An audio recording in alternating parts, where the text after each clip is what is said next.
Marc Márquez is no longer fighting for a title. He is fighting for the right calendar to exist inside. 2026 is the last year of the current machine reality. 2027 is the sport's reset, a new equal-spec 850cc era with a new tire supplier. Nobody can promise which manufacturer will interpret that reset correctly.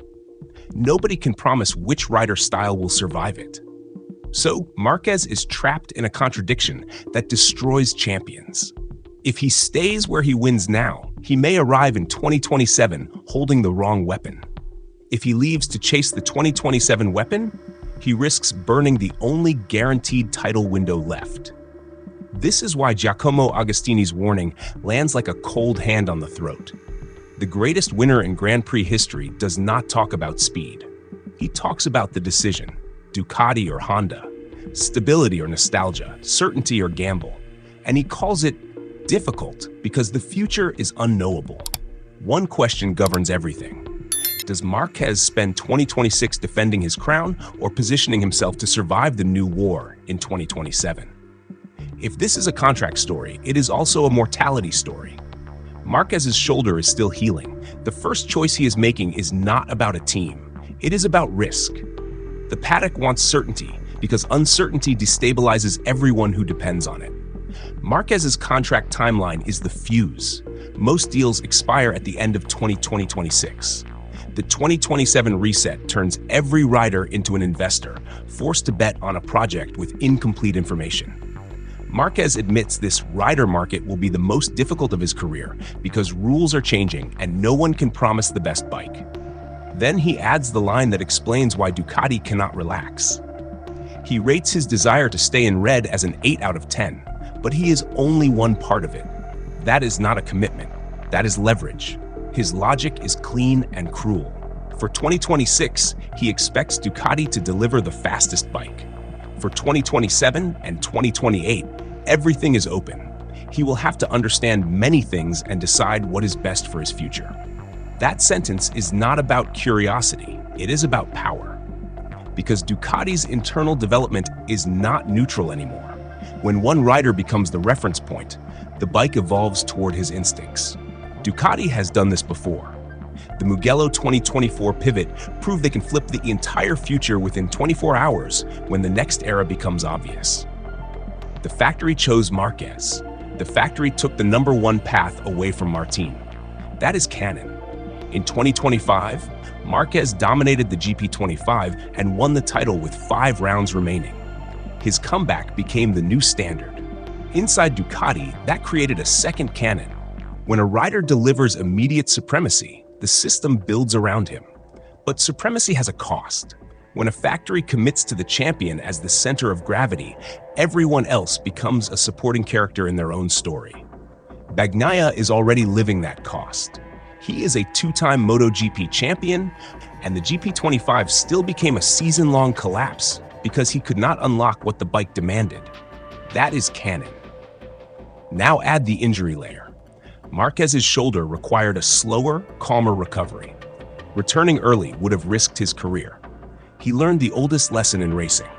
The body is the final regulator. So when reports circulated about extra preseason track time, the first reading was performance. The second reading was fear. The top Márquez has already signaled he will not make future decisions while injured, because you cannot choose your future when your present is unstable. This is where Agostini's perspective becomes unavoidable. He is not warning Márquez about a slower bike. He is warning him about a faster unknown. He looks at the 2027 fog and says the quiet part out loud. Will he stay with Ducati or will he return to Honda? We don't know. We don't know what the bikes will be like. We don't know how they will be developed. We don't know which manufacturer will work best. That is not a guess. That is a diagnosis. And it hits harder because Márquez has already lived this once. In 2023, he left Honda. Not because it was easy, but because it was necessary. He followed instinct. He chose the bike that could carry him back to the front. He called it the most difficult decision of his career because he was also deciding whether to end it. Now the sport asks him to do it again. This time, not to escape a losing project, but to decide whether to abandon a winning one. The public story is simple.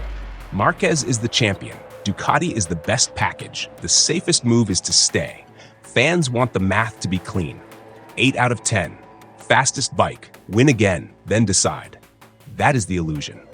Reality is built on timing, and timing is where champions get trapped, because the 2027 decision will arrive before Márquez has a 2026 trophy in his hands. Contract talks do not wait for your ending. They move while you are still mid-season, still healing, still guessing. Márquez himself admits the market will be chaotic.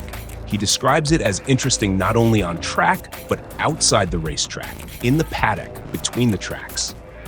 The paddock is already reading every sentence as a signal. When Márquez says he is happy, fast, and winning, and he tries not to move, he is offering Ducati the obvious deal. Keep me fast, and you keep me. When he says he must understand many things, he is reminding Ducati that the most dangerous rider in the sport can still walk away. This is where Ducati's interests split. The marketing reason to lock him early is obvious, but the competitive reason is colder. Development motivation. The moment a factory believes the champion might leave, every engineer becomes less willing to sacrifice comfort for an uncertain future. Why bleed for a rider who might take your secrets to a rival? That is not romance. That is organizational survival. But Ducati also cannot overcommit too early. The 2027 bike is not a continuation. It is a different equation. If Ducati locks itself to one rider's demands too soon and the new era rewards a different profile, the factory becomes trapped inside its own loyalty. And Ducati is not a loyalty company. Mugello 2024 proved that. Canon proved that. Now zoom out to the part everyone pretends does not exist. Márquez's advantage can be reduced in 2026. Not because he becomes weaker, but because Ducati will try to become stronger for everyone. A factory that wins titles eventually tries to build a more rounded bike, not a one-rider weapon, not a blade only one hand can hold. That is rational. That is also dangerous. Because the more you round the edges of a weapon, the more you remove the sharpness that makes it fatal. And Márquez's entire modern identity is sharpness. He does not need comfort. He needs possibility. This is why the shoulder injury matters beyond health. It changes the cost of experimentation. It changes how many risks he will accept to find an answer. The warning about jeopardizing his career is the kind of sentence that stays in your head when the bike asks you to be brave. It is also why the Honda thread does not die. Honda is not just a manufacturer. It is a history.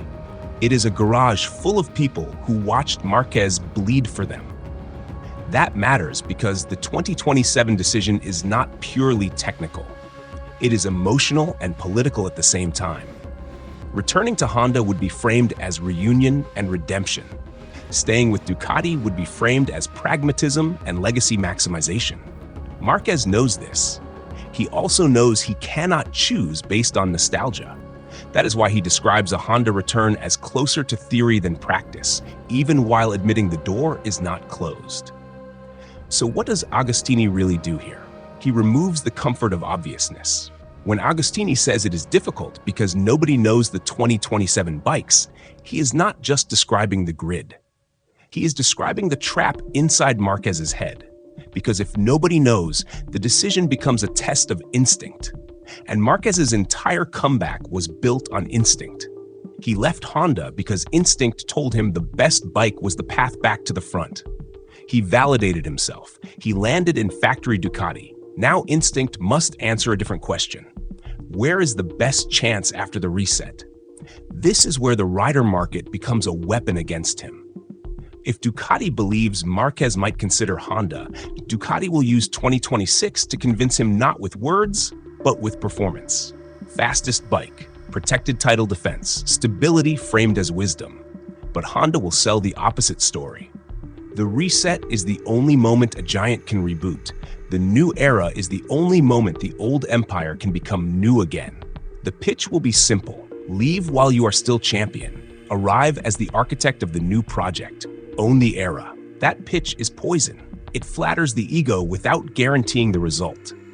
Now the leverage war begins. Ducati has 4 factory-spec motorcycles in 2026. That structure is not generosity, it is control. Spread development, cross-check data, reduce dependence on a single truth. That is also a threat to a rider who lives on being the primary truth. Because if Ducati can build a bike that works for more than one profile, it reduces its dependence on Márquez. And the moment a factory proves it can survive you, your leverage collapses. That is the betrayal inside competence. At the same time, the more Ducati builds around Márquez to keep him, the more it risks creating another internal collapse. Another champion turned collateral when the bike evolves away from his sensation. That fracture is already open. So Ducati's solution creates 2 failures. Build for everyone and lose the king. Build for the king and destroy the internal kingdom. This is why Agostini's "I don't know" is not weakness. It is accuracy. If Márquez stays with Ducati into 2027, the story becomes brutally simple. He chose certainty over romance. He chose to stack titles inside the best system. But even that path has consequences. Bagnaia's position becomes even more unstable. A factory cannot feed 2 egos forever. A bike cannot be 2 contradictory things at once. If Ducati rounds the bike for Bagnaia, Márquez loses his razor. If Ducati keeps the razor, Bagnaia remains trapped. Either way, the fracture deepens. So the more Márquez prioritizes health and reduces unnecessary track time, the more he signals that the future decision will be made with longevity in mind, not only trophies. And this changes how the paddock reads his words about the future. When he says he wants health more than anything, it is not a cliché. It is a confession of constraint. Now, flip the consequence if he leaves. If Márquez goes back to Honda for 2027, he becomes the face of the reset era. The rider who chose the gamble. That move electrifies the market. It tells every rider that brand loyalty is dead, that future potential is worth more than present trophies. But it also risks rewriting his legacy in the harshest way. Because if Honda's 2027 project is not ready, the champion becomes trapped again. This time, there is no Ducati escape route. There is only time. This is why Márquez refuses to let nostalgia decide. He frames the Honda idea as closer to theory than practice, even while admitting the future is uncertain. So the real consequence is not which logo is on the fairing. It is what kind of rider Márquez chooses to be for the last phase of his career. He can be the optimizer. Stay where the machine is proven. Take the safest path to more titles. Let the new era arrive without drama. Or he can be the conqueror, walk into the unknown, attempt to build a new empire around his name. Agostini's perspective matters because he knows what happens when legends chase the wrong era. He does not say it directly, but the logic is clear. The unknown era does not care about your past. It only cares about who understands it first. And there is one more consequence hiding inside the calendar. 2026 is the final year of the current tire reality. 2027 changes that. A rider who has mastered the current behavior may find that mastery becomes obsolete overnight. That is the trap. Experience turns into dead weight. So Márquez's conservative recovery is not just about the shoulder. It is about refusing to pay extra physical cost for data that might not even apply in 2027. This is why his decision timeline feels cruel. He needs to know the 2027 direction, but he cannot know it. He needs to protect his body, but he also needs to test and understand. He needs certainty, but the sport is selling chaos as the next entertainment product. Because the common belief is that winning gives you freedom. In a regulation reset, winning can trap you. If Márquez dominates 2026, Ducati will try to lock him emotionally and structurally. Fans will demand he stays. Sponsors will demand continuity. The paddock will frame leaving as insanity. But a title also inflates his market value. Dominance creates pressure from both sides. Ducati wants to keep him. The market wants to buy him. Márquez wants to choose what survives 2027. The power reversal is simple. The champion becomes the hunted, and being hunted removes peace. And if Ducati cannot guarantee he will be the center of the 2027 project, Márquez must decide whether he wants to be a rider inside a system or the system itself. That is why Agostini calls it difficult. Not because he doubts the speed, because he recognizes the trap of being too important. GP24 doesn't cover MotoGP. We document its wars. Subscribe and enlist. The Márquez decision is not isolated. It is the first crack that will split the entire market. Top Rack Rise. The Superbike champion arrives in 2026 on a new Yamaha project. The paddock will use him as a measuring stick for how quickly outsiders can adapt before the reset. The closer Toprak gets, the more riders will believe switching eras is survivable. Ducati internal fracture. Bagnaia's collapse is not finished. It was not just a bad season. It was a mismatch between sensation and evolution. Trying to round the bike while keeping Márquez lethal is the same contradiction that fractures factories. Acosta Ascension. A generational rider trapped in mid-race pace collapse will watch Márquez's decision like a blueprint. If the king can move to chase a better future, every young predator will believe he can too. Yamaha existential crisis. A factory chasing a new engine concept while signing Toprak is desperation that only works if the reset arrives as chaos. Yamaha needs instability. Ducati needs predictability. Honda needs a clean slate. And now the part nobody is ready for.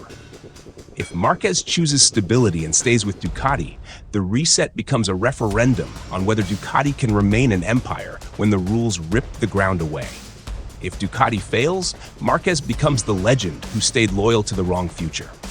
If Márquez chooses the gamble and returns to Honda, the reset becomes a referendum on whether a rider can drag a manufacturer into relevance by force of will. If Honda fails, Márquez becomes the legend who sacrificed guaranteed titles for a romantic rebuild. Agostini's warning makes the final truth unavoidable. This decision will be made without certainty because certainty does not exist. So the only remaining question is not Ducati or Honda. It is what kind of ending Márquez is willing to risk. Everything you thought you understood stops working here. Will he defend 2026 like it is the last safe war and treat 2027 as a bonus if the system holds? Or will he use 2026 to gather proof, then choose the unknown and attempt to own the reset? And if he chooses the unknown, how many bodies, careers, and factory plans will break on the way out? GP24 doesn't cover MotoGP. We document its wars. Subscribe and enlist.